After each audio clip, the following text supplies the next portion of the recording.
Right now, 5 o'clock, a family preserving their history, finding it harder than expected.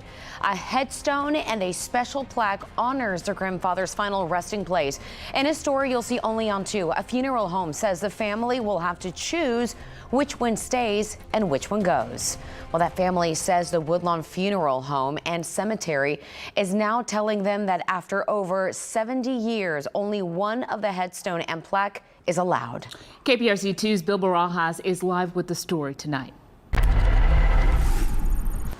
Well, it wasn't until the funeral home accidentally damaged that headstone that they noticed that second plaque with the poem. They are going to replace that damaged headstone, but say the plaque with the poem must be removed because they only allow one marker at each gravesite.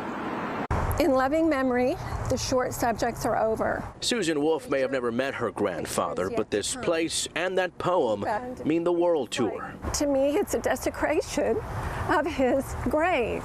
I'm not asking for an exception.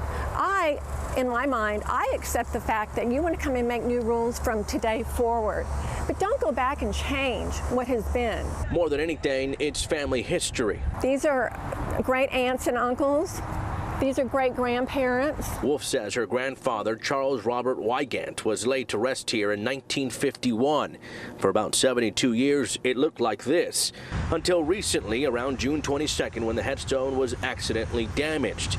It was then, Wolf says, they were notified about needing to remove the plaque with the poem. Guys said, please, no, don't do anything until y'all prove to us that that's legal for you to move that.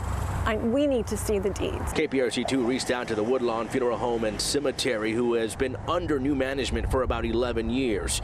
In a statement, they said, although the second plaque has been on site for several years, we only allow a single marker to be placed on a single gravesite. The funeral home's general manager went on to say, we have no paperwork on the second plaque, so we have no explanation on how it got there. The contract we have is simply a sales contract that identifies a property purchased, price paid, and to whom it would be deeded.